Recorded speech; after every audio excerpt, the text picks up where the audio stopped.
Welcome to your weekly personal finance segment. The cost of a four-year college education in the U.S. comes with a hefty price tag, so it is never too early to start planning for college. Today we will be focusing on college loans, and joining me as usual for the personal finance segment is Michael Keating of InnerHarbor Advisors. Mike, good afternoon and thanks for joining me. Thanks for having me. I'm always happy to be here.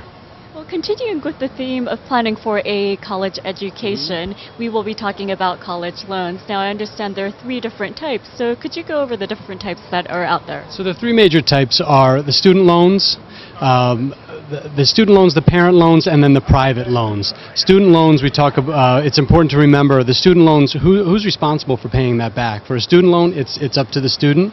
A parent loan is a federal loan, but the parent is responsible for paying that back. And a private loan is much like any other unsecured loan you go to a bank for to get. So interest rate's going to be a lot more variable, and you're going to be subject to the scrutiny of a bank, specifically what is your credit score.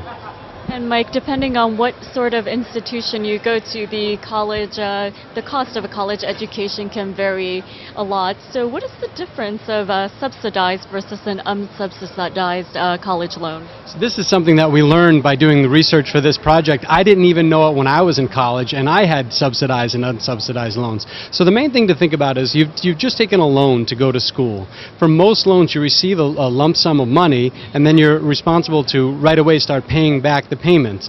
College, it doesn't work that way, because if you have a college freshman, how do they begin paying that loan back? So as soon as you receive that payment, as soon as you receive the loan, the payments are due. But how do you go about paying it? When you have a federal subsidized loan, while you're in school, the federal government will make those interest payments while you're in school. If it's an unsubsidized loan, even though those payments are due, those payments will be, instead of you having to pay them back, they're going to be added to the principal of the loan. So that's when, I think, when you hear about loans being really out of control when people come out of college, it's because they agreed to borrow a certain amount, but the payments are accruing that they have to be paying. They're accruing to the principal balance while they're in school.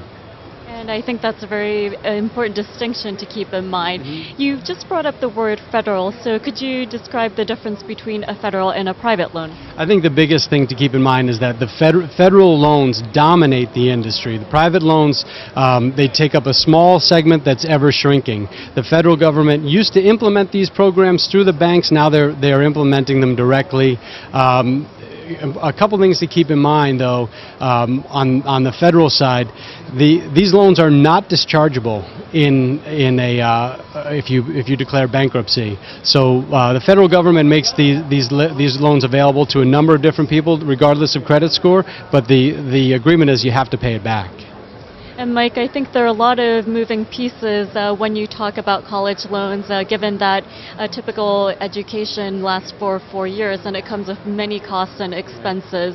So what about the time period or time frame of these college loans? And given that not all college graduates in this day and age are guaranteed employment, what should students out there as well as parents keep in mind? So it's important to remember that for the most part, 10 years is the time period you have to pay back these loans.